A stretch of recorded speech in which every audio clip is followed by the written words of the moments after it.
Greetings and salutations. It's David Duford here at davidduford.com, where I help insurance agents like you become top producing insurance professionals. Today, I'm here with a friend in the business, Kyle Studer. Say hello. Hello. Kyle runs a YouTube channel talking about different topics on insurance, interviews with top producers. I highly recommend that you subscribe to his channel below. And today, Kyle is with me on a very important topic I think a lot of you out here really need to listen to.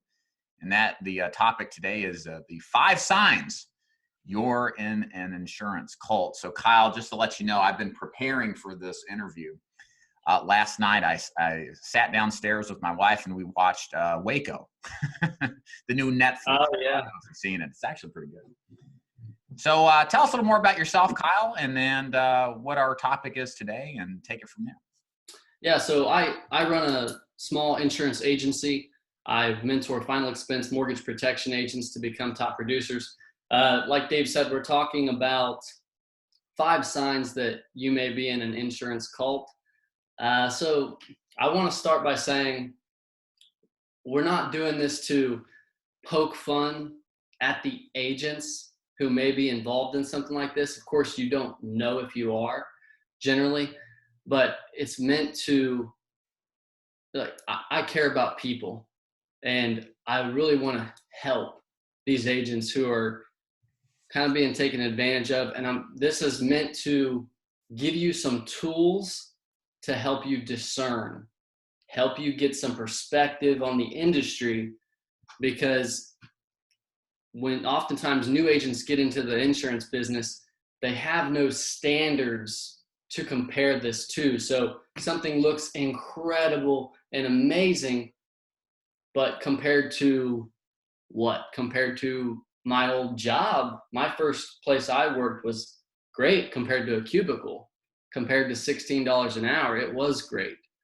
But so it's meant to help people discern, get some perspective, and ultimately lead you on a path to make more income for your family and take more control of your business and your life. So I know we didn't prep for this, but I think this is a good question. Most people in the audience are going to ask along the same lines of what you described. Why should people, what's your perspective in this and your experience? Why should people kind of listen to what's going to be coming down the line as far as our commentary on insurance MLMs? What's your background in this business that would give you any kind of Sure. authority, I guess you could say? Sure. So this is my 7th year working in life insurance as my only source of income. Started part-time, went full-time.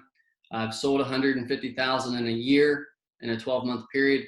I've won some of these carrier trips that some of you may have heard of. So I've sold a fair amount of insurance, and I got started in a business that was multi-level marketing in life insurance. So there's 11 levels. I closely followed and was mentored by one of the biggest, most popular leaders in this industry. And I followed him very closely for 4.5 years.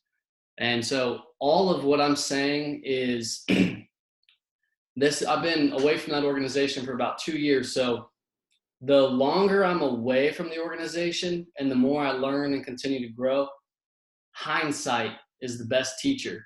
And it's like I'm putting together a puzzle.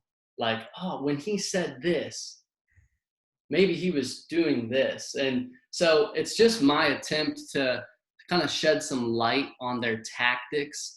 And ultimately, to boil it down, everything we're going to talk about today, it's all of these things they do is to keep you kind of in the dark so they can make a larger override on you. So everybody in this industry has an upline, but basically as an agent, you want to be an advocate for yourself and negotiate the best. Is if you're not an advocate for yourself, there's a lot of organizations that will happily take advantage of you, in my opinion. So I have a personal experience with this. And the last thing before I ramble too long, I did not leave that organization because somebody called me and told me I could get a big contract, I was not recruited away from it. So a leader had a slip in character and said something that was uncharacteristic from what I had heard for 4.5 years. And, it like crushed me because I was sold out. I had 2 part-time assistants who were booking recruiting interviews for me from 7:30 to 1 p.m. Every day. I wasn't in the field. I was investing in ZipRecruiter, Monster Resumes. I was paying for all the conventions. I was part of every club that they offered. I was taking $500 a week in leads. So I was heavily invested. I'm not like somebody that didn't succeed and I just quit and gave up. I put a lot into it with little return. And that's one of the things, looking back now, we're going to talk about that, but if you're paying like a bunch of monthly subscriptions and stuff like this for training or for meetings or for anything you could think of, they're very creative in how to create revenue streams. Well, then that's a sign that you might be kind of they're labeling you an entrepreneur or a business owner, but you're also a customer. So we're trying to take you out of that and help you grow financially. I have to ask, and we may be jumping the shark a little bit here, but you mentioned something I think is interesting. You're fully bought in, self-admittedly, until that one break in character. Can you describe what you mean by that and that kind of inception point? Yeah. So the story is, I had actually just got back from a carrier trip. So we went to we went to Spain, Italy, France, and you get to take a guest. I took my younger brother. So we went there for like five nights or whatever the length was. I can't remember. And it was like June of 2017. We got back. I went to a training, a weekly training like we always had. And they said, hey, Kyle, get up there. Do you mind talking about your trip and tell them about your lifestyle and, sell them the dream? And at the time, I felt great. I was like, heck yeah. Like, I want to inspire people. Like, I used to work in a cubicle job. Like, now I work 2 days a week. I'm winning trips. I have money in my bank account. I'm not broke. But so I thought I was doing a good thing. So I get up in front of the room. I tell them about the views and the spa that's on this cruise ship. Every day my brother and I go down to the spa and we're in a steam room with eucalyptus and we're drinking cucumber water. So like, it's a cool experience. So I'm trying to inspire these people and give them hope. And so then one of my uplines stands up, talks, does some training. The next upline, who's one of the biggest organizations in the business and has been there since the inception of the business, since it began from the very beginning. He was in I don't know if he was in a bad mood or what, but he was like angry giving a talk. And so long story short, I give you the story of what was said. So without saying names. So to give you some context, we're in this meeting. I'm the only one that won the trip, even with the uplines. I'm the only one that went on the trip. No other agent was there selling a lot. So it's fair to say I was the most committed amongst the agents. And so he gets up there, he's like, do y'all know that, it's just funny to me. Like, you think you win a carrier trip. Did you know that if you win a carrier trip, you're making maybe $500 a week? You can do that at McDonald's. Actually, you probably do better at McDonald's. And so I don't know. There's a couple different ways to look at it. I'll finish the story before I tell you what kind of how my thoughts on that. But so long story short, he says, we make a ton of money off of ignorant salespeople. Talk about a break in character. Damn. Yeah, man. So I'm in the front row, where I always was, right? Because you get more in the front row, which is true.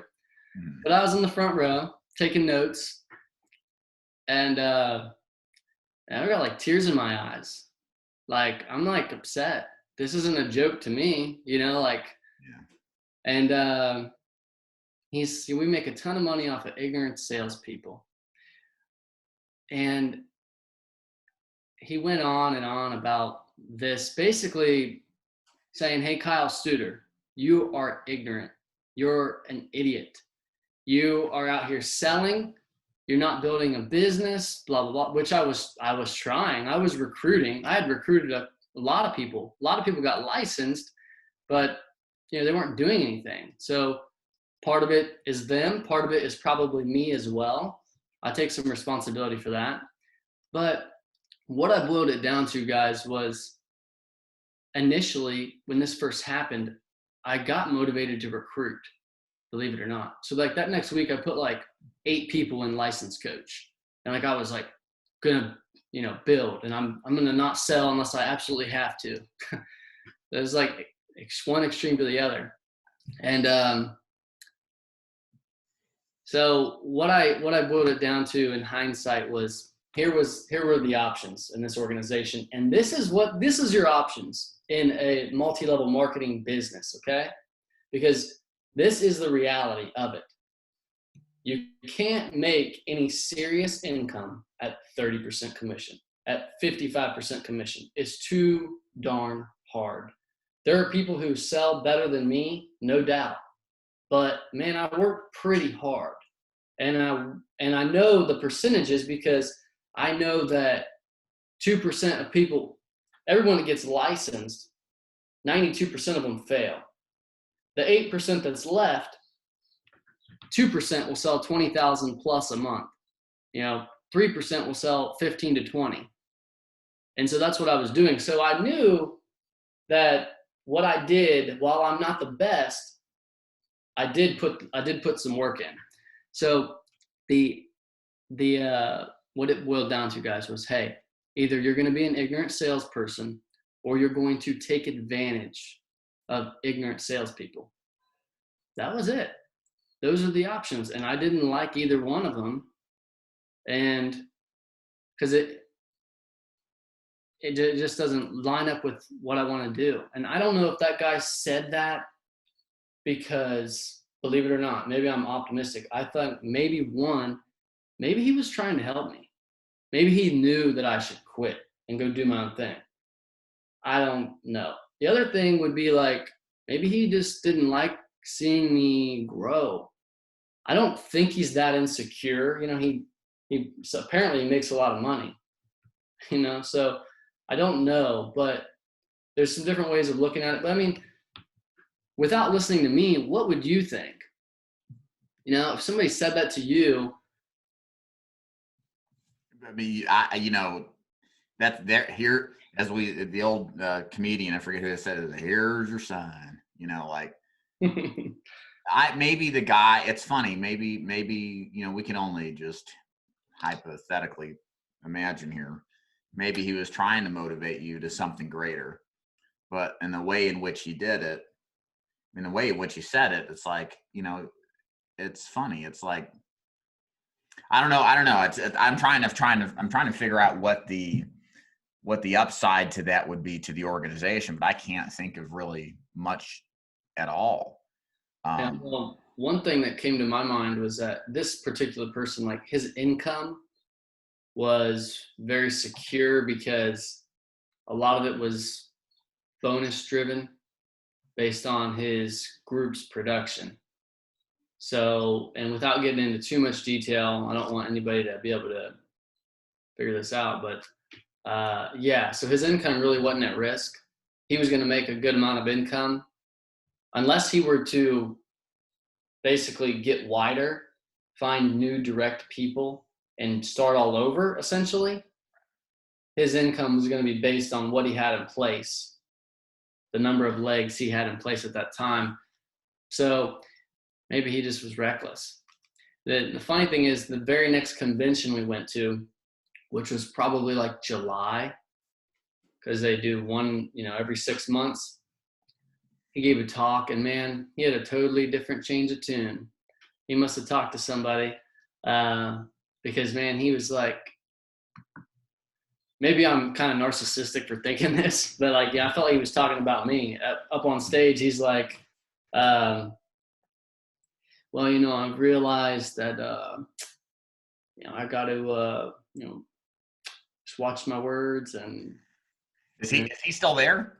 Yeah, he's still there. And it's like, I can, my words can do more damage than I thought, and yada, yada. I don't know. Wow. Basically, word got back that what he said to me, because I talked to another guy about it, and it got to the top, and that's not okay. Because when you break trust, everything's over. You break somebody, that's what these things are driven on. Like, so one of my mentors there used to do this. And it's like, let people see what you want them to see. Let them look through the windows. Whereas this would be transparent. This would be like, what would that be? I mean, it's a form of deception. It's a form of, like, let's say a quick point, because I mean, so many things come back to my memory, because I really followed this guy, this one leader. The one leader I followed, he's not the guy that said this, so somebody different. But the guy that I followed the most, so many moments come back to mind. Like, something simple as this. Like, one time we're coming back from a meeting, and we're from a late night training, and we're on like this, like a van turned into like a limo with, there's wine in it. We're all talking, and this girl asks my mentor, so-and-so, like, what's like your most proud moment?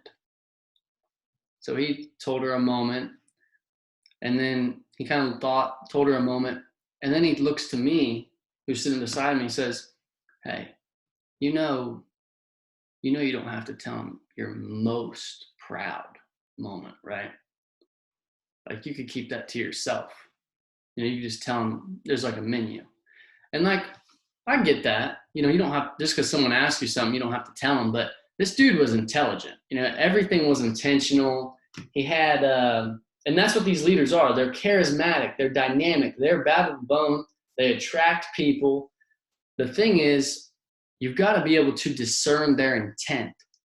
And one of the most, because the guy, the top-notch guy, he doesn't slip in character. Never did in front of me. And they likely won't.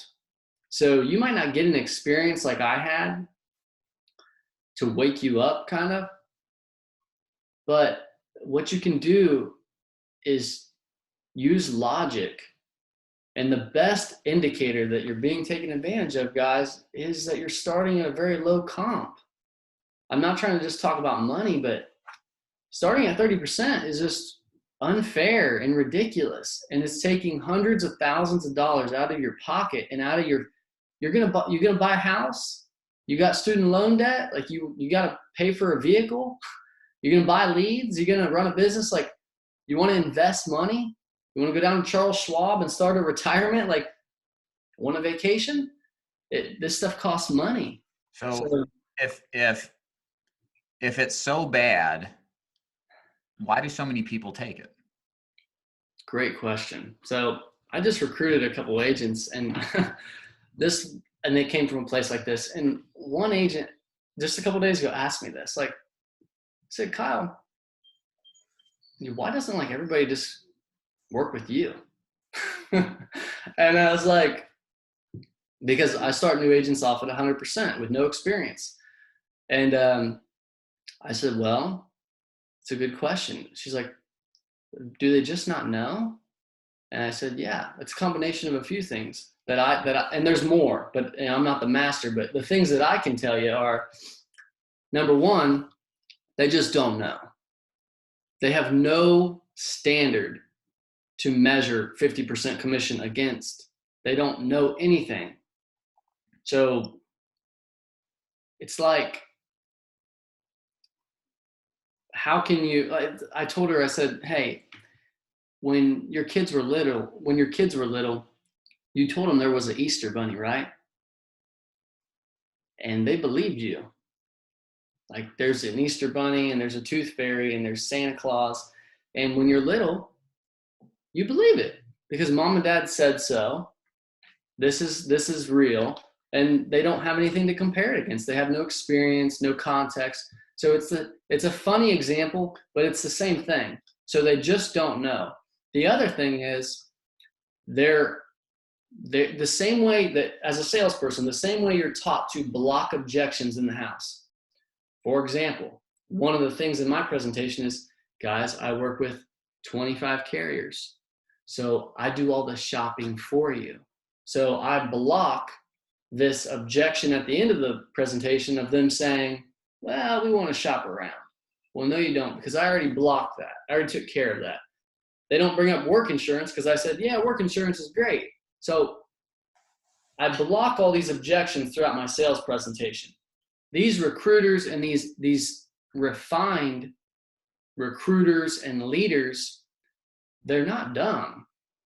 And they block objections that are going to come up to their agents. They know their agents are not being paid fairly. They know at any time a recruiter could call them and offer them 2 to 3 times more pay. So here's something that was said to me. My direct upline, who really taught me how to sell insurance early in my career, he said, Kyle, you know you could go get 100% commission, right? But do you want to be selling insurance when you're 70? And I was 22 years old. I don't think to ask, well, can I do both?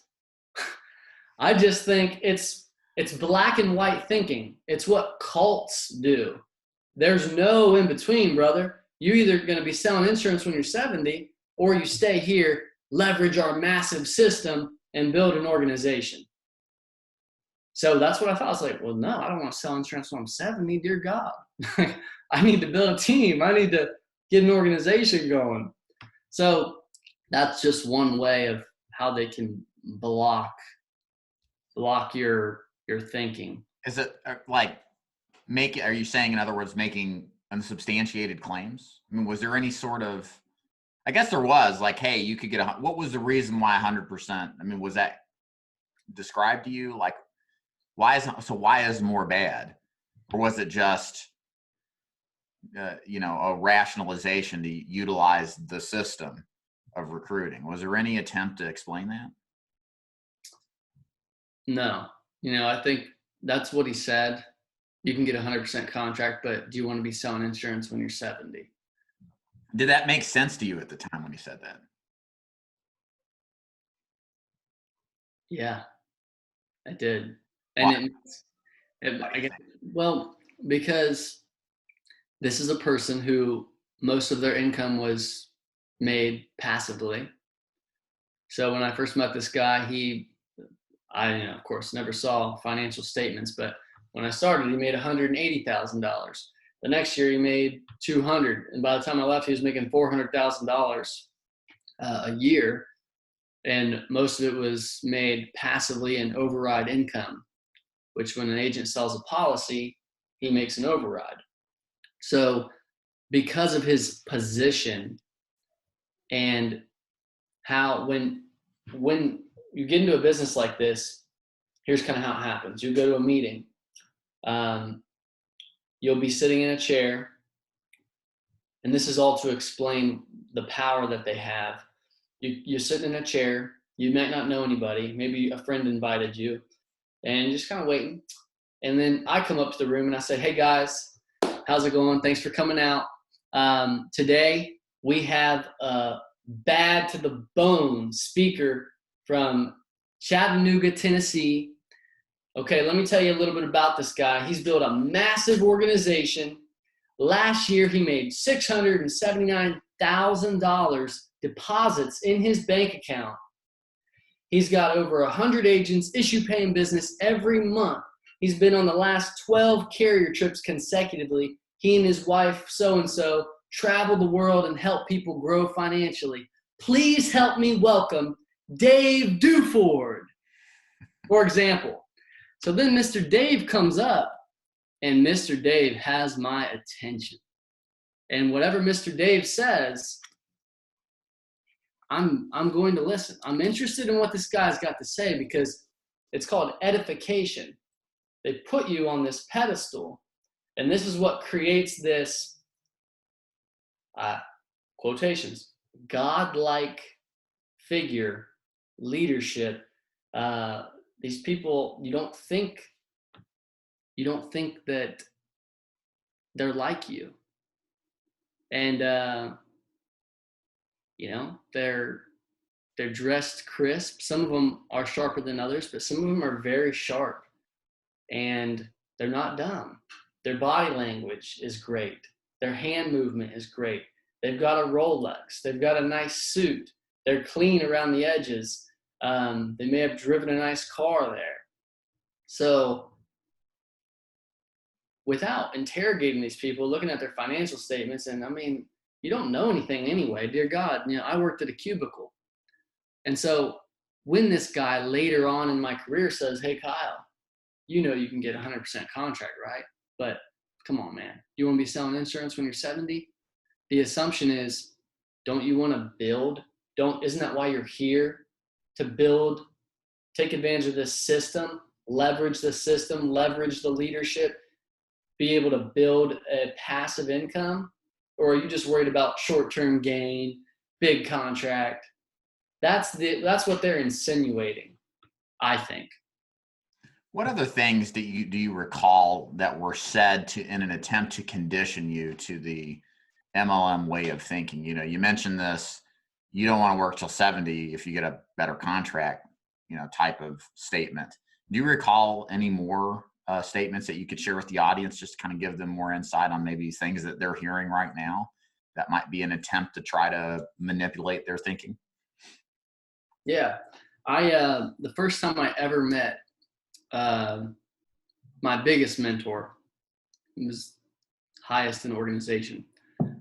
First time I ever met him, I had just started selling. I had a little bit of success, and they said, hey man, so-and-so is coming to town to do a training. Do you want to pick him up from the airport?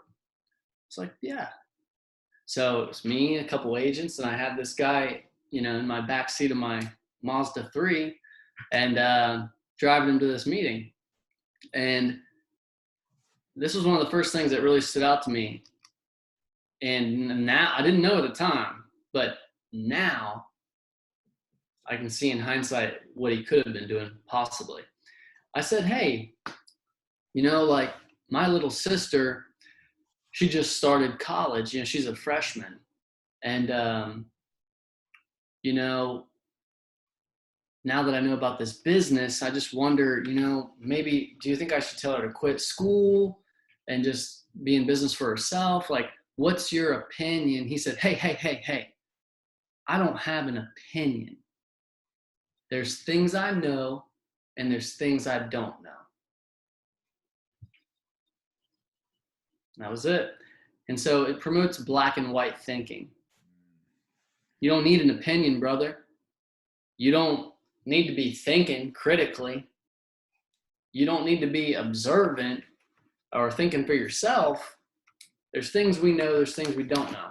So, and there's some truth to that, right? So what you guys will find is that everything that I say is like, it's a good thing that can be twisted based on the person's heart condition or based on their intentions with you.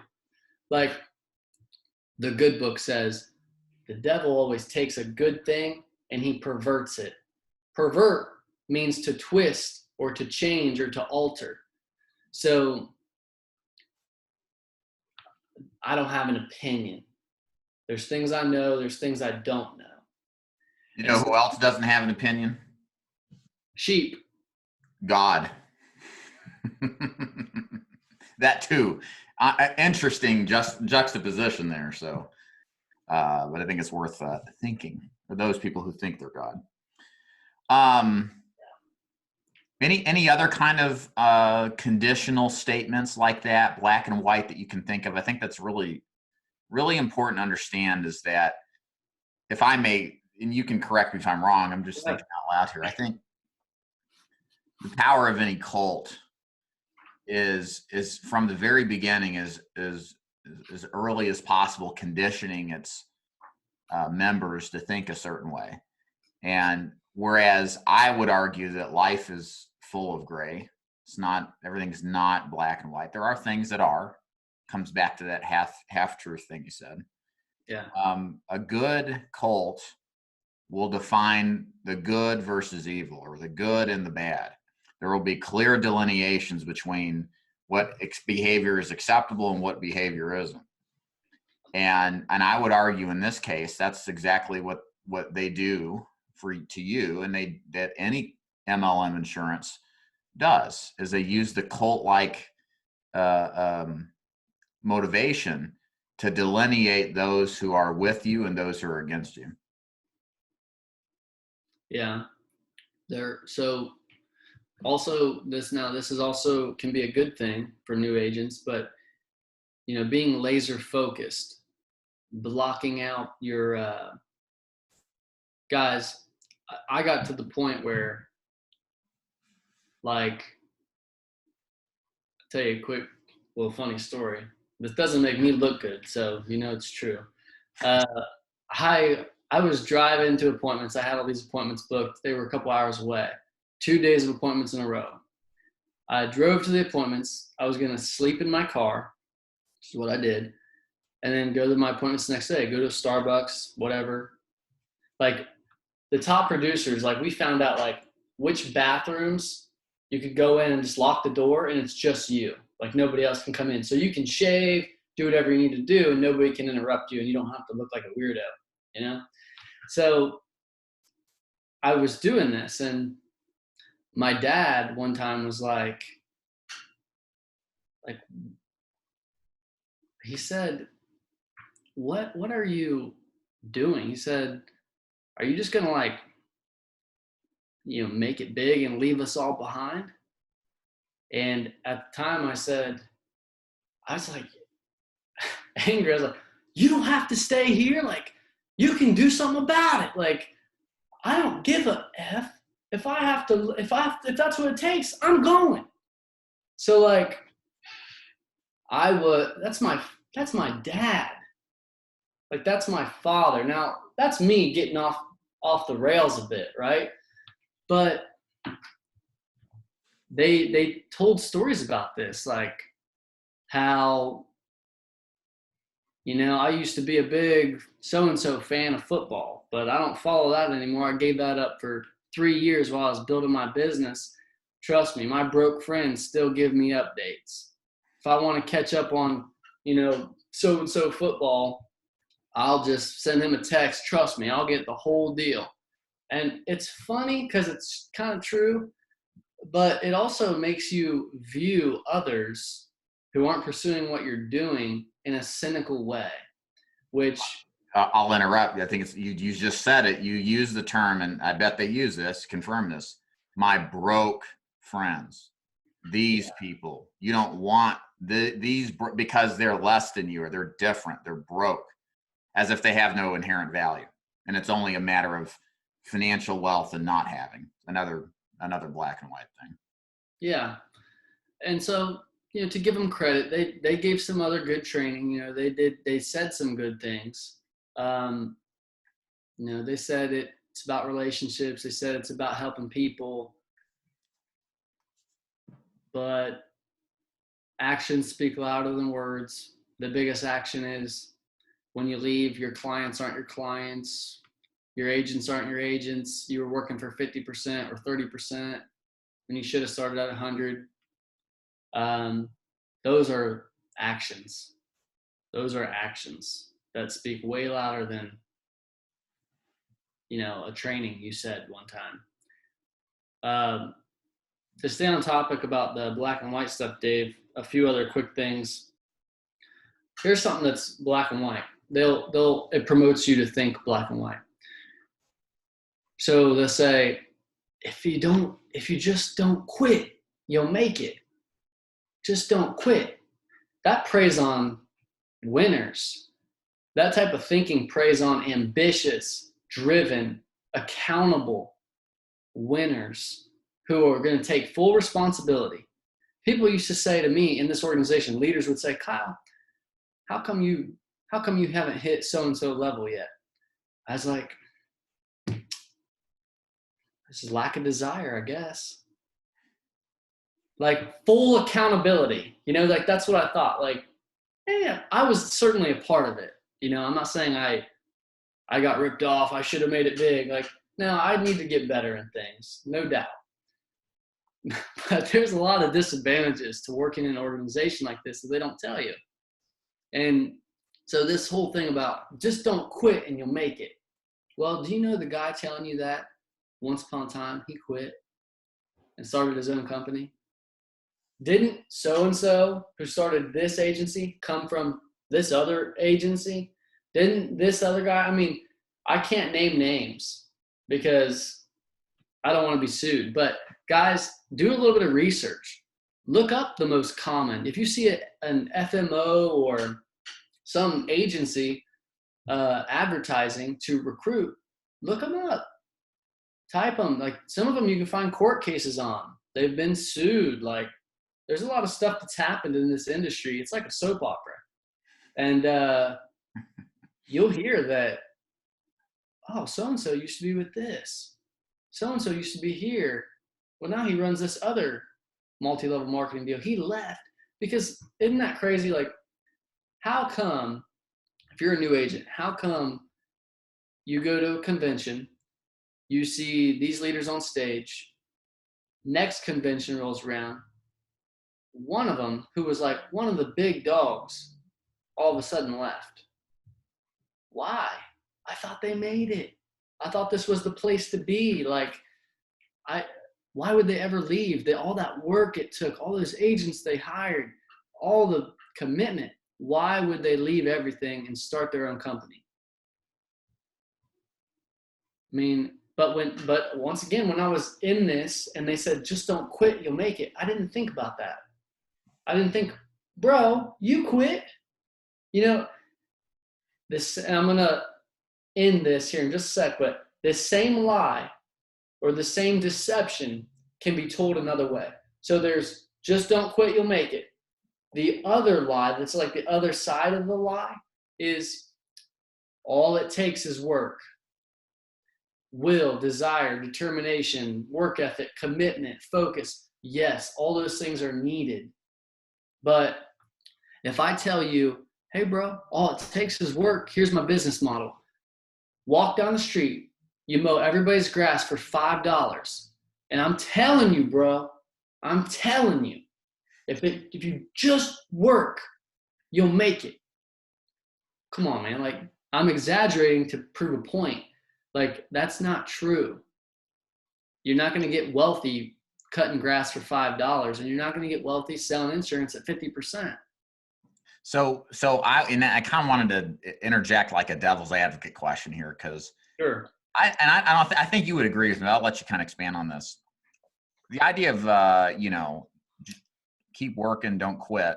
It's not wrong, right? And I think work hard, all that stuff. There's truths to it.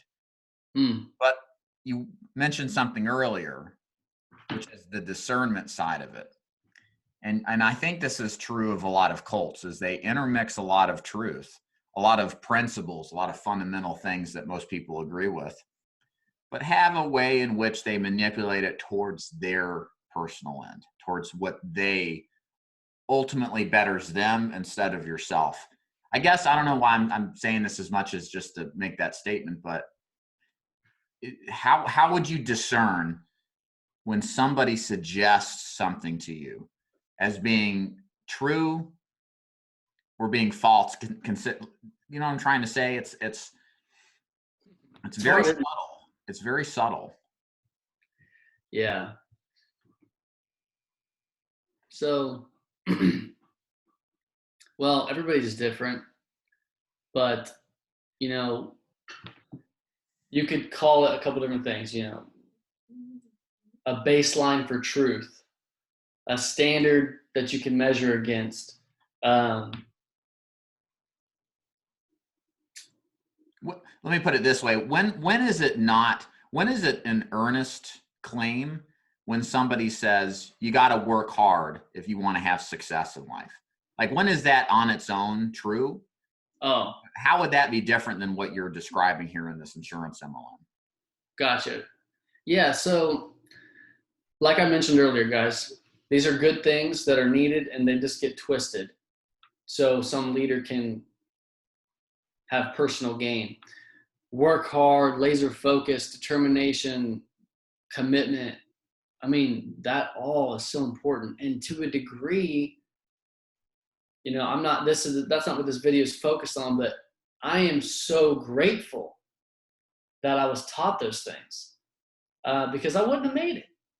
If I wouldn't have bought the dream, I probably wouldn't be in insurance. So one special thing about these organizations is they can really motivate and take somebody from this to improvement. The difference is, guys, like this don't quit thing, that's true. Like, yeah, don't quit, but not all quitters are created equally. Like, if I quit and go on to build my own company and become a multimillionaire, like most of these other, well, not most, but like a handful of examples that I can't mention, they quit, their life got bigger, they made more income, everything went up exponentially. Is that person a quitter? When Michael Jordan quit basketball, won a couple championships, quit basketball, went to play baseball because it was his father's dream, came back, won a couple championships. Michael Jordan, is he a quitter? So there's some perspective. I'm not saying quit, give up. Like, I'm going to tell my agents the same thing when they get started. Like, dude, you can't quit. Like, you got to work. This is tough. And in the beginning, it's really tough. So don't quit is a great message. But like, I listened to one guy who I didn't work with directly, but I was listening to this guy do a training on this don't quit. Quitting is a bad habit. If you quit the basketball team in 8th grade, it starts to formulate a habit of quitting things, and it's a bad habit. That's true, okay? That's true, but he's teaching you that while he knows he's taking advantage of you. So he wants to keep you locked into this business where you're at a low comp for as long as he can, and he wants to tell you these things that are true, but it's the truth, but it's not the whole truth, nothing but the truth. Whoever thought of that, do you swear to tell the truth, the whole truth, nothing but the truth, so help you God? They were smart. That's well thought out. There's no way around that. You know what I mean? You can't really manipulate that. So I don't know if that answers your question, Dave. It's kind of tough to answer, but hopefully that sheds some light. The point of that is they're telling you not to quit. I'm not saying, yeah, quit, give up. I'm saying don't follow blindly. Every person on planet Earth is vulnerable to temptation, greed, and lust, and they're not perfect. You can't follow these people blindly. And some of them get off the rails and they get way too greedy, and it's just not advantageous for your family. So the problem with these types of organizations is once you get involved and you are doing better than you used to do, you think that's enough to justify staying there because it's better than being a waitress or it's better than being a cubicle worker. You feel like you did well, and you did good. You've learned a lot of great things. You did very well, but you're not in debt to them. You're not indebted to them forever. And they're making a lot of money off of you. Do you think these guys at the top actually believe what they say? So this is just fully me just kind of giving my opinion. So take it with a grain of salt, because I don't know. I know there are leaders, of cults who fully believe in what they say. Like that show you watched, Dave. I watched that too, and he believed it, man. When you when you are willing to die for what you believe, yeah, you believe it. I personally don't think the organization that I worked with, I don't think they believe it, because I think once you're in the business maybe they believed it in the beginning, just like I did. I believed it in the beginning. And, but once you're in the industry, so when this leader told me we make a ton of money off ignorant salespeople, well, this kind of stuff generally trickles down from the top. Right. So the main dude spearheading the movement, it's going to be a trickle down effect. So if you were a greedy, evil, selfish person, you don't hang out with a bunch of goodwill, good-hearted, cleanly, well-respected individuals. You hang out with people who, like birds of a feather, flock together. So this leader saying this leader who told me that we make a bunch of money off ignorant salespeople, who's been there since the beginning of this deal, well, that shows me maybe this guy said it. You'll never hear this guy say it because he's too darn refined. He's too smart, and he won't slip. But I personally don't think that they do believe it. I think they know better. If they can do math, then they know. I think a lot of things start out with good intentions, and then some of these guys, they're too far in, or so they think. They're making $200,000, or maybe they're making $80,000 a month passively, or not a month, a year, $80,000 a year. And they consider themselves too far in, like, well, I can't leave. I can't start over. So, and some of the stuff, there's more stuff that goes on, man. I don't, it's just hearsay. It's just hearsay, but some people can't leave if they wanted. Like, I've heard stuff like that. They sign contracts, can't leave. They sell out. Just hearsay, but from multiple sources. So how do you know that you're not in an insurance cult? What are some things that you need to look for? And on the flip side, that will give you more of an earnest, transparent agency relationship? Yeah. So, well, I put a video out on this, like 7 ways new and experienced agents can improve their life insurance career. My number one thing was trust your gut. Okay. Trust your instincts, because there's another part in the good book that says you don't need a teacher. That doesn't mean nobody can't teach you, or nobody needs to help you or teach you, but you have inherent qualities and gifts that you can use. Use them. Think. Like, most people are familiar with Gary Vee. Do you think Gary Vee would join my former MLM insurance marketing organization? Well, why not? Gary Vee is interested in great opportunities. Why wouldn't he join? He wouldn't, because he's a leader. When I quit my old company, I was reading a book by Marcus Aurelius called Meditations, and I thought, wonder if Marcus Aurelius would have joined my company. No, because he's a captain of his own soul. He sails his own ship. He sets his own sail. So how do you know if you're not in a cult? First of all, you got to have a standard to measure against. Here's my standard. It might not be right. I think new agents should start at 100%. Because once I got out of that other organization, I started broadening my perspective and realizing, like, hey, this is normal. Like, this isn't special treatment. So once I got more perspective, one of the best things, this is a free advice. One of the best things I stumbled upon was insurance forms. Okay. So I don't even get on there hardly anymore. There's a lot of people that will try to recruit you, but you can find truth there because it's non-biased. information that's shared. And Anonymous too. That's why you won't see a lot of like this kind of talk on Facebook, because it roots back to your name. And a lot of people in these MLMs, I believe, practice what I would call lawfare. They're a part of their business strategy is whether or not it's illegal or defamatory, will sue to make an impression to keep people in line. And that's part of the reason why Facebook groups to me aren't as a good resource as an anonymous source, say like a Reddit or an insurance forum.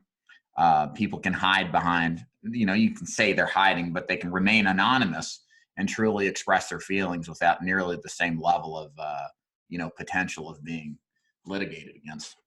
Yeah, and that you got to be careful. I mean, that's why I'm not saying anybody's names, guys, because this stuff does happen, and what he's just said is very, very true.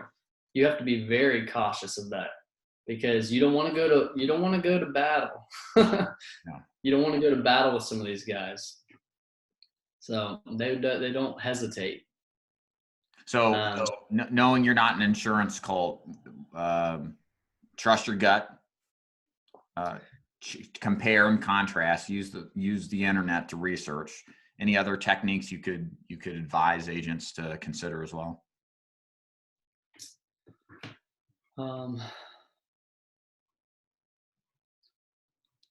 Well, the best thing I can do is give you some standards, continue to give you some more standards. So I would check out insurance forums, and that will give you a non-biased, anonymous source of information from people who are doing well.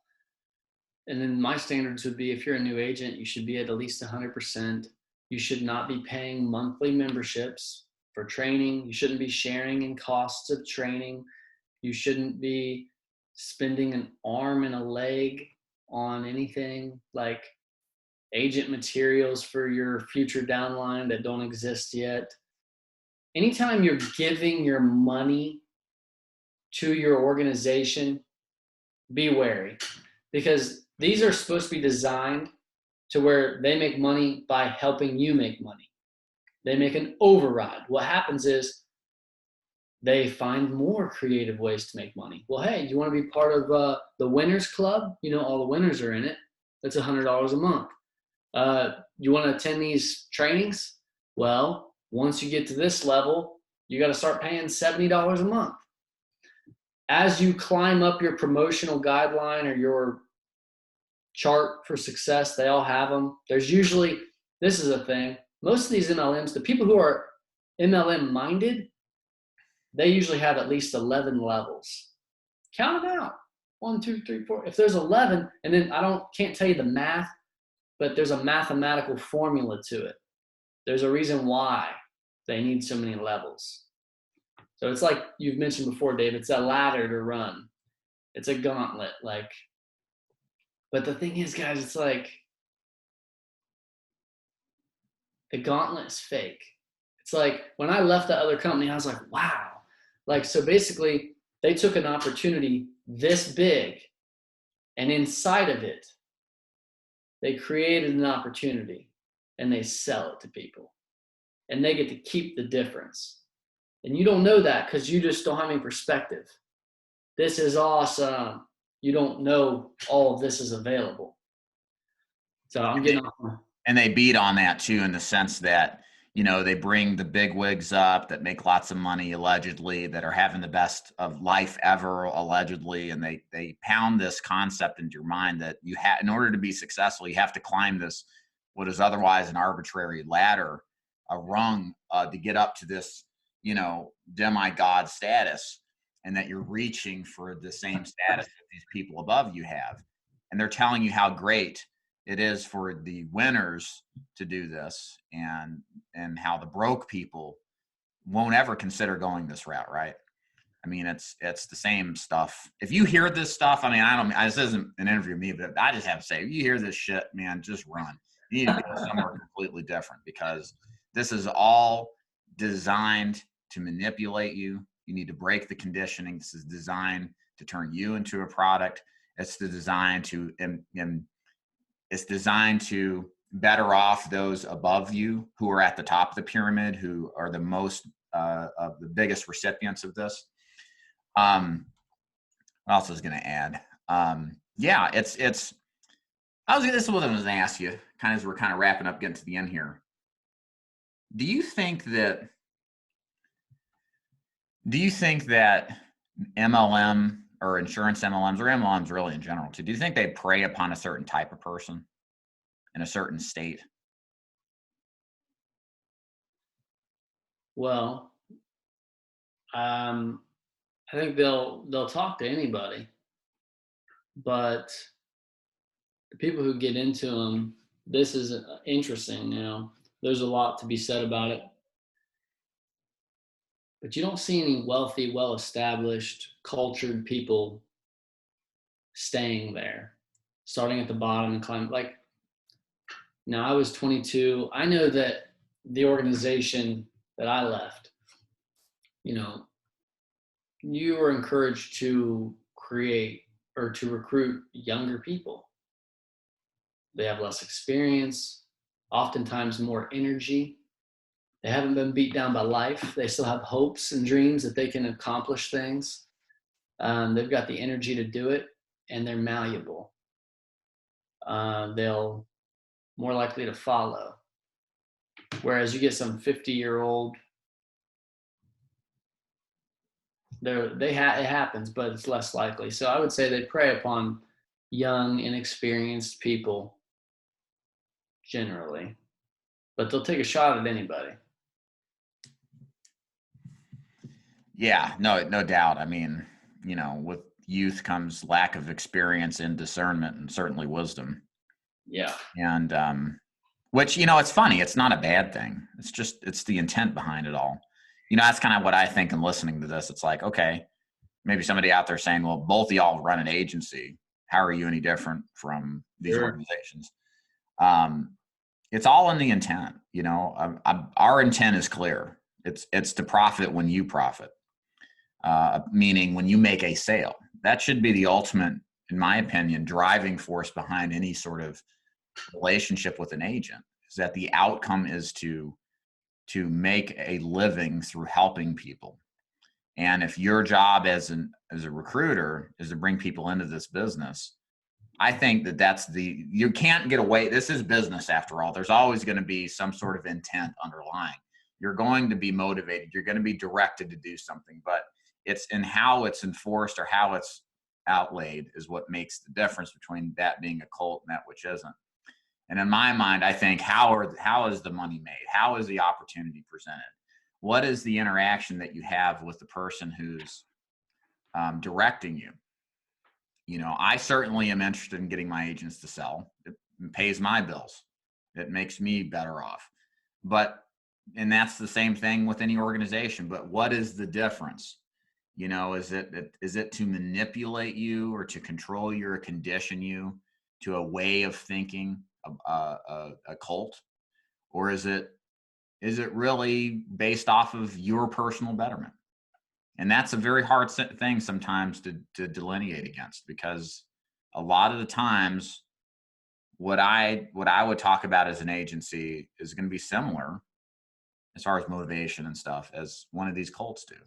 Yeah. I mean, they've got to instill all the principles that they're instilling in you are good, because they want you to make money so they can make an override, which is, in a vacuum, you could say, well, it's the same thing you want, Kyle. I agree. Here's what you're doing. You need to be an advocate for yourself. Basically, you're negotiating who's going to charge me the least amount to train me. That's one way to look at it. Like, what's fair? Should they be making, if most top insurance carriers contracts pay out at 150, 160, 180, how in the world are you at a 30? So if someone's with a particular product, if this guy's at a 180 and you're at a 30, when you sell a policy, you make 30%. He makes 150%. This is some discernment. Numbers are your best friend, because numbers are just numbers. There's no emotion. There's no intent. It's just numbers. So I talked to let's say this. So for round numbers, somebody sells $200,000 in a year. That's elite. That's great. Great production. Do people do more? Yeah, there's some that do more. 200,000 is great. You're in a high percentile. If you're at 30%, and I'm not going into all the details, but if you're at 30% comp, your commission is $60,000. If you're at that level, eventually you're going to be at 110, 120%, maybe north of that. So, well, let's go with 100%. Say you're a new agent, you sell 200,000. 200,000 compared to 60,000. The same work, the same industry, the same companies, the same applications, the same phone interviews. Everything is the same, except one person gets paid 30%, the other's getting 100. So that's non-biased. That's just numbers. One other thing I want to tell as a tool, guys, I would encourage you to check this out. It's a book called The 48 Laws of Power. Okay. It's by Robert Greene. The audiobook is on YouTube for free. In my opinion, it's kind of a dark book, especially the character that reads this book to you on YouTube, but listen to it, because as you listen to it, you'll start to see some similarities. And I couldn't find it on here, but one of them is like, hide your income streams. Like, don't let them know where your income comes from. So I wondered that. I was like, man, does so-and-so really make that much in override? Or how much is it, what's the ratio? You know, is it 70% override, 30% icing on the cake? What if it's more than you think? I mean, so I don't know how much time you've got, Dave, but a few other things I'll rattle off here that I think that they do. Things that they'll do that they hiding in plain sight, kind of. So they'll take a thing that's not really advantageous for a well-rounded, knowledgeable agent. Like if Dave Duford walked in and saw these, he would know, well, those aren't any good. But to a new person who doesn't have perspective, that doesn't know anything, because you're new, they'll take something that's not good, like 50% comp or 30% comp, one of the things that's least advantageous for you, and they'll exaggerate it. Right. They'll say, we got the best compensation plan in the industry. And from the independent agents who are out in the industry and have some perspective, they say, bro, they got the worst. It's like clearly the worst, but they say it's the best. So you go into a multi-level marketing, you have no leverage. You don't have any, your clients aren't your clients. You can't build your team and take them with you. You don't keep your renewals. You have no leverage, zero leverage. They disguise it as massive leverage. We've got this huge platform. You can hire agents all across the entire nation and we'll train them for you. And then you'll just have overrides coming in. And they talk about this crazy leverage that you have using their system. But really, you're an agent with no leverage and nothing to take with you. They own it all, and it's in that contract that you signed. So they'll say, hey, want to know how to make more money? You know, here's the promotional guidelines. It's right here on this sheet. See, here we're transparent about our pay. You want to know how to make more money? There it is. You want to know how to get promoted? Right here it is. You see, I'm appearing to be transparent. Your mind is like, man, this is great. Everything's laid out right in front of me. They're transparent. What could they be hiding? Well, like, you know, hindsight's 20/20. You know, you learn, you get experience, but all those things are over-exaggerated, ways that they'll over-exaggerate or overemphasize. And why do they do that? Why do they overemphasize and exaggerate those specific things?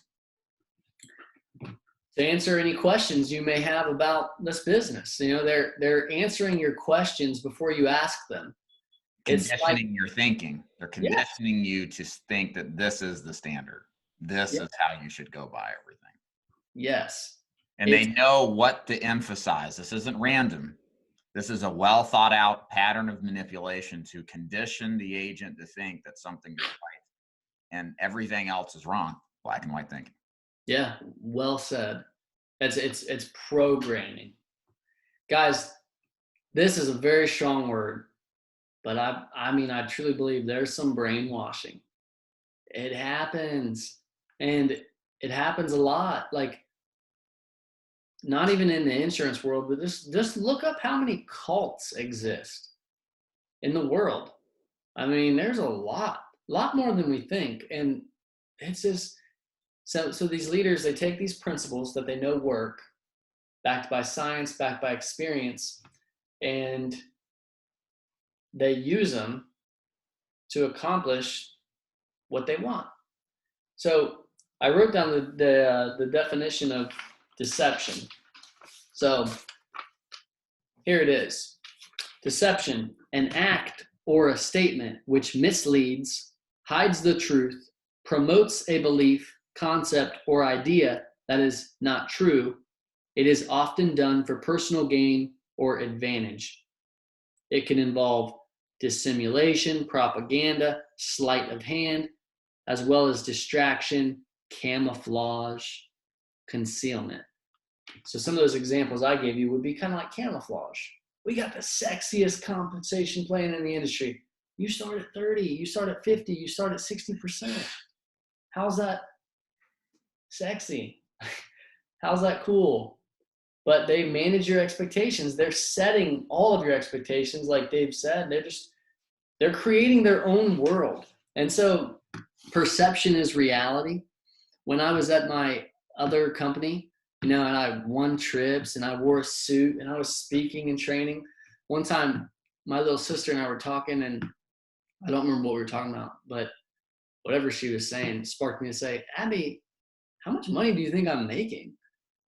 And she's like, I thought you'd at least over 200,000.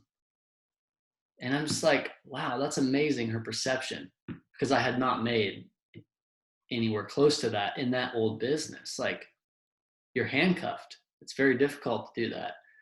And so it was just amazing to me that, wow, that's your perception. Your perception is that I've made over $200,000 a year because I appeared to be something.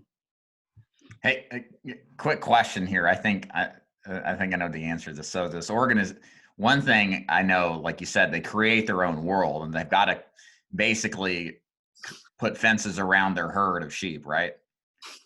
Isn't it true that when you go on convention trips, you're going to find that you're not just with the cult that you're a part of, you're also with other organizations too, because it's a carrier convention trip, right? Don't these cults like herd off their people away from the main events to kind of steer them towards doing certain activities away from, other agents, which may break their conditioning?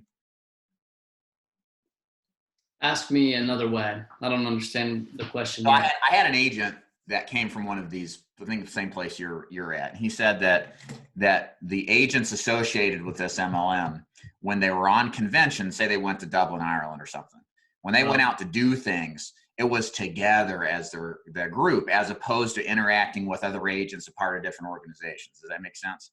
Yes. I don't know if you've experienced that, if that's something that came to your mind, but I've heard of that before, and that's like an example of that attempt to try to control the little world that your agent is in, as opposed to exposing them to the idea of thinking. Yes. Yeah, I get it now. Yeah, so as far as I know, the way that was handled was that our incentive trips, like if you win a carrier trip to wherever, you're taking your trip when other agencies aren't. Okay. That's how I think they do it, because I've heard that now, like, if you win a trip as an independent, you'll be there. I'll be there with, this guy, and they're top producers from another organization, and you can meet and mingle people. Right. And that would be the ultimate pitfall for their business. They don't want that.